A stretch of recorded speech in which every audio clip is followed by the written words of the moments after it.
नमस्कार साथियों, मैं रघुवीर Singh career point coaching class Rajsamand के यूट्यूब चैनल पर आपका स्वागत करता हूं। अध्यापक पात्रता परीक्षा जो है रीट एग्ज़ाम, उसमें एक सब्जेक्ट है मनोविज्ञान, साइकोलॉजी। और ये एक ऐसा सब्जेक्ट है जो आपको परीक्षा के अंदर परीक्षा में जो आपकी सीट है उसको सुनिश्चित करने के लिए इस सब्जेक्ट के ऊपर आपकी कमांड होना बहुत ही आवश्यक है। इसके आपके 5 यूनिट है टोटल। उन 5 यूनिट के टोटल क्वेश्चंस आएंगे 30।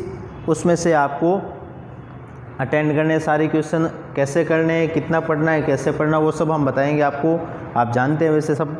लेकिन जो आपकी 3rd यूनिट है व्यक्तित्व और बुद्धि वाली, उसमें एक चैप्टर है बुद्धि, इंटेलिजेंस।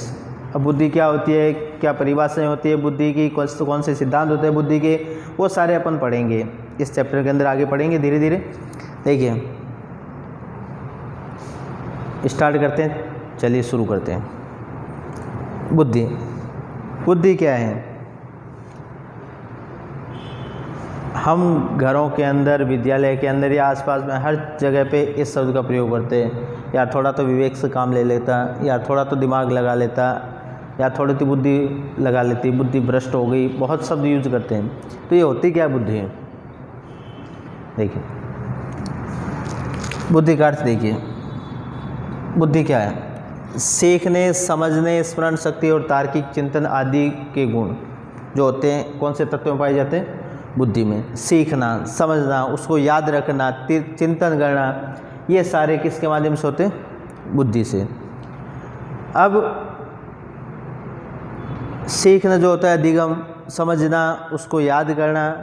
अब आपको कह दिया सर हमें तो नहीं समझ में, आपने क्या लिखा है ये तो किताबों में लिख रखा है। साधारण शब्दों में अगर अपन बात करें इस चीज़ को, तो इसका मीनिंग्स ये होता है कि हमने कितना सीखा और हमें कितना याद हुआ। जैसे बहुत सारे बच्चे 8-8, 10-10 घंटे पढ़ाई करते हो ना आप लोग जी। तो अब 10 घंटे पढ़ाई करने के बाद में भी अगर आपको याद नहीं हो रही कोई चीज़, तो वो चीज़ किस तत्व से अपन निर्धारित कर सकते हैं? यार इस चीज़ से अपन सही हो सकते हैं या गलत हो सकते हैं, वो किससे निर्धारित होगी? बुद्धि से। तो अधिगम क्षमता और स्मरण शक्ति के बीच में जो अंतर स्पष्ट किया जा सके, जिसके माध्यम से वह तत्व क्या कहलाता है? बुद्धि कहलाता है। अब देखिए अगर अपन शॉर्ट में बात करें, अर्थात समस्त मानसिक क्रियाओं का संगठित रूप बुद्धि है। जो भी मानसिक क्रियाएं होती है उसका संगठित रूप क्या कहलाता है? बुद्धि कहलाता है। क्लियर जी। चलिए अब पढ़ते हैं बुद्धि की परिभाषाएं। बुद्धि की क्या क्या परिभाषाएं हैं और किस मनोविज्ञान ने कौन सी परिभाषाएं दी थी बुद्धि की, उसके बारे में। एक भाई साहब का नाम याद रखना, वेक्सलर। क्या नाम है? वेक्सलर। ये क्या कहते हैं? बुद्धि एक सार्वजनिक क्षमता है जिसके सारे व्यक्ति उद्देश्यपूर्ण क्रिया करता है और वातावरण के साथ एडजस्टमेंट करता है, समायोजन करता है। अब देखिए इस शब्द को अंडरलाइन करना। देखो परिभाषा याद करने का सबसे बढ़िया, बहुत सारे बच्चों की शिकायत आती है कि सर परिभाषाएं याद नहीं होती, मिक्स हो जाती है, आगे बढ़ते पीछे भूल जाते हैं, है ना। तो समझिए इस चीज़ को, आपको केवल एक शब्द याद रखना है, शब्दों को जोड़ करके पढ़ना। आपको पूरी परिभाषा नहीं रटनी है, क्योंकि वहाँ परीक्षा में कुछ आगे पीछे हो गए सब तो आप तो रट के रह जाओगे और वहाँ पे कंफ्यूज हो जाओगे। सबसे बेटर है कि आप एक शब्द याद करें, उससे क्या परिभाषा भी याद हो जाएगी और आपको कन्फ्यूजन भी नहीं रहेगा। अब जैसे इसने इतनी बड़ी लंबी चौड़ी परिभाषा दे दी, सार्वजनिक क्षमता, उद्देश्यपूर्ण क्रिया करता है, और अपने को दिमाग में नहीं बैठी बात। चलिए कोई बात नहीं। मुख्य तौर पे ये बात करता है समायोजन करने की। अब सीधा क्वेश्चन आ गया, बुद्धि समायोजन की योग्यताएं किसने कहा? और आपके इनमें से कोई भी ऑप्शन दे दिए। सबसे पहला नाम किसका आता है? वेक्सलर। समायोजन की योग्यता ही बुद्धि है। अब ज़्यादातर ये अगर उसने ये दे दिया उद्देश्यपूर्ण क्रिया करता है, सारे 2-3 शब्द याद, जैसे उद्देश्यपूर्ण क्रिया रख लिया, ये समायोजन रख लिया, सारे कोई भी एक नाम याद रख लिया कि ये परिभाषा किसकी है समायोजन करने की, तो किसके? ये वेक्सलर की। दूसरा नाम आता है रॉबिन्सन एंड रॉबिन्सन। बुद्धि संज्ञानात्मक व्यवहारों के संपूर्ण वर्ग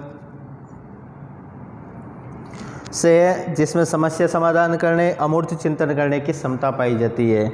ये जो शब्द है कौन सा?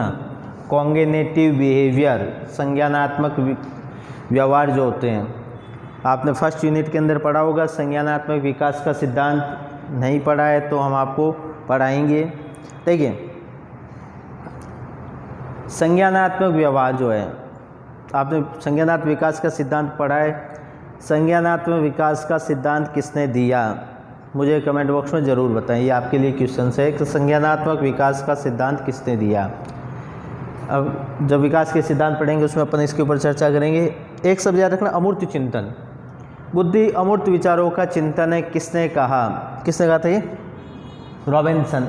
जिस शब्द के जो भी मनोवैज्ञानिक मोस्टली अपनों को ऐसा नहीं कि वही होगा 100%, लेकिन एक आइडिया के तौर पे जहाँ पे नए है शब्द के लास्ट के अंदर, जैसे ये रॉबिन्सन, ये भी क्या है? टर्मन, इसमें भी नया आ रहा है। ये भी यही बात कहता है, अमूर्त विचारों का चिंतन ही बुद्धि है। फ्रीमैन, रॉबिन्सन, टर्मन, ये जितने भी मैन वाले हैं ये सारे एक ही बात कहते हैं कि बुद्धि कैसा है? अमूर्त चिंतन की। एक शब्द याद रखना, अमूर्त विचारों का चिंतन ही बुद्धि है। मैन जितने भी है, मैन चिंतन ज़्यादा करते हैं, टर्मन, फ्रीमैन, रॉबिन्सन, ये नए शब्द जिसके पीछे आ जाता है वो सब। अब देखिए एक मनोवैज्ञानिक हुआ था निसेर। निसेर क्या कहता है कि जटिल विचारों को समझने और विभिन्न प्रकार के तर्क और चिंतन द्वारा बाधाओं को दूर करना ही बुद्धि है। अब ये शब्द याद रख लें आपने, जटिल विचारों को समझना, किसने कहा था ये? निसेर और उसके सहयोगी ने। वुडवर्थ, वुडवर्थ क्या कहते हैं? देखो बुद्धि कार्य करने की विधि है। वुडवर्थ क्या कहते हैं? बुद्धि कार्य करने की क्या है? विधि। मनोविज्ञान की जो परिभाषा दी थी वुडवर्थ ने, देखो परिभाषा याद करने का मैंने अभी बताया, एक तो आप शब्दों के साथ जोड़ सकते हो या फिर थोड़ी आपको मेहनत करनी पड़ेगी। आपने जैसे मनोविज्ञान का नाम लिख लिया, जो भी मनोवैज्ञानिक आपने जैसे क्रो एंड क्रो का, अब उस बंदे ने क्रो एंड क्रो ने विकास से संबंधित क्या परिभाषाएं दी, अवस्थाओं से रिलेटेड क्या कोटेशन है, उनके बाल्यावस्था, शिशुअवस्था या शेषावस्था। उसके बाद नेक्स्ट यूनिट आपके अधिगम है, अभिप्रेरणा है, चिंतन है। तो जहाँ पर भी क्रो एंड क्रो की जो भी परिभाषाएं हैं आपको याद है या आपके पास कोई मैटर है, उसमें से एक पेज पे आपने क्रो एंड क्रो की 4 या 5 या 6 परिभाषा मान लीजिए। इससे ज़्यादा मोस्टली क्या है कि 4 या 5-6 परिभाषाएं हैं जो इम्पोर्टेंट होती है, पूछी जाती है एग्जाम, वो एक साथ लिखी। अब वुडवर्थ ने मनोविज्ञान के बारे में क्या कहा था? कौन सा विज्ञान है? विधि का विज्ञान है ना। आत्मा का त्याग किया, उसका त्याग किया, वो त्याग किया, वो सारी परिभाषाएं। देखो एक चीज़ हमेशा याद रखना, everything is simple but not easy. हर काम सरल है लेकिन आसान नहीं है, ये चीज़ हमेशा याद रखना है। Everything is simple but not easy. आप सुबह उठ करके घूमना बहुत आसान है, बहुत सरल है ना। सुबह उठ करके कि भाई मैं सुबह उठ के घूम सकता हूँ, नौचौकी जा सकता हूँ या राजसमंद झील के किनारे जा सकता हूँ, लेकिन ये आसान नहीं है। आपको कहते 4 बजे उठ जाओ, आप लगता है ऐसी चीज़ कि अगर घूमना ही तो जाके करना है क्या, 900 की राउंड लगा के तो आने हैं, लेकिन ये आसान नहीं है। इस ध्यान रखना ये चीज़। हर काम सरल लगता है अपने को, यार ये तो हम कर लेंगे तो सरल है, लेकिन आसान नहीं होता कोई भी काम। टर्मन वही चीज़ है जो हमने कहा था, नया आ रहा है। टर्मन, रॉबिन्सन, अमूर्त विचारों का चिंतन। अमूर्त विचारों का चिंतन क्या कहलाता है? बुद्धि। किससे कहा था? टर्मन। अब आता है बीने, इसमें भी नया है लेकिन इसमें एक ही मात्रा है, ध्यान रखना हिंदी वाले। बुद्धि 4 शब्दों में निहित है। कितने शब्दों में? अब ये शब्द याद नहीं रखने, क्या क्या दिए थे? ज्ञान, आविष्कार, निर्देश और आलोचना, लेकिन 4 शब्द। अपन कहते हैं कि 4 लोग सुनेंगे तो क्या कहेंगे, वो 4 लोग में से एक ये भी था, 2 बंदे के सब तो 2 है खुद के, लेकिन 4 शब्दों की बात कर रहे हैं। 4 शब्द, 4 शब्दों के बारे में बुद्धि की परिभाषा किसने दी थी? वहाँ लिखे आएंगे चारों। ज्ञान, आविष्कार, ये रटने नहीं है कि क्या कहा था उसने चारों में, याद हो तो अच्छी बात है। ज्ञान, आविष्कार, निर्देश और आलोचना, ठीक है। चलिए अब बात करते हैं अपन नेचर की। बुद्धि की प्रकृति क्या होती है, विशेषताएं, प्रकृति, नेचर, ये जो चीज़ें होती हैं। सबसे पहली चीज़ है बुद्धि अनेक क्षमताओं का योग है। बुद्धि के अंदर अनेक प्रकार की, बहुत सारे प्रकार की एबिलिटीज़ पाई जाती है, कैपेसिटीज़ पाई जाती है। देखो थ्रस्टर ने बुद्धि की कितनी क्षमताएं बताई? 7, और गिलफोर्ड ने 150। ये रीट लेवल फर्स्ट में बिफोर लास्ट ईयर या जो भी रीट का एग्ज़ाम हो उसमें आया हुआ है। थ्रस्टन ने बुद्धि की कितनी क्षमताएं बताई है, कितनी बताइए 7, और गिलफोर्ड ने 150। एडजस्टमेंट में सहायक है, समायोजन में सहायक है, विवेकशील चिंतन है, बुद्धि अमूर्त विचारों का चिंतन है, उद्देश्यपूर्ण क्रियाएं हैं। ठीक है ना। अब देखिए ये दृष्टिकोण है अलग अलग। अब जैसे कोई मानता है कि बुद्धि समायोजन की योग्यता है, क्वेश्चन आगे बुद्धि समायोजन की योग्यता कौन मानता है, तो एक तो नाम आपको वेक्सलर, गैरेट, ये उसका उनका दृष्टिकोण है कि बुद्धि से समायोजन हो सकता है। अपन बुद्धि को कैसे देखते हैं, ये हमारा दृष्टिकोण है। अब कुछ लोग कहते हैं कि बुद्धि कार्य करने की विधि है, सीखने की योग्यता है। देखो बहुत अच्छी परिभाषा है, बुद्धि सीखने की योग्यता है। किसने कहा, आपको बताना है उसके अंदर कमेंट बॉक्स में। सीखने की योग्यता है वही चीज़। बुद्धि समस्या समाधान में सहायक है, समस्या समाधान में किस में सहायक है, समस्या समाधान में। समायोजन में सहायक है, ये चीज़ आपको याद रखनी है। अमूर्त विचारों का चिंतन है, तो ये दृष्टिकोण हो गया। अमूर्त विचारों का चिंतन, फ्रीमैन, टर्मैन, रॉबिन्सन, ये याद रखने हैं आपको। बुद्धि सीखने की योग्यता, बहुत अच्छा क्वेश्चन है। हमने सबसे पहले शब्द ये लिखा, सीखना, लर्निंग। कमेंट बॉक्स में ज़रूर बताएं। अब है भारतीय परंपरा के अनुसार क्षमताएं क्या होती है। देखिए हमने बुद्धि के अभी दृष्टिकोण बताया मैंने आपको कि कुछ लोग मानते हैं कि बुद्धि समायोजन में सहायक है, समायोजन की योग्यता है, कुछ कहते हैं सीखने की योग्यता है, कुछ कहते हैं अमूर्त विचारों का चिंतन है। अब आपका क्या दृष्टिकोण है, भारतीय परंपरा के अनुसार कौन कौन सी क्षमताएं पाई जाती है।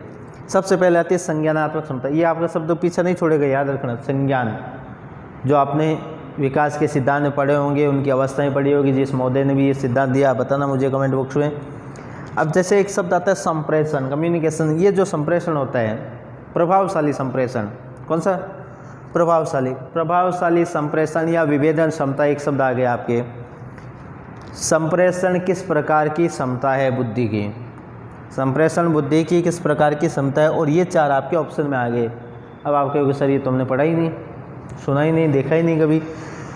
ये बहुत अच्छे क्वेश्चंस बनते हैं, जितने ज़्यादा क्वेश्चन आप बनाओगे उतने आपको फ़ायदा मिलेगा।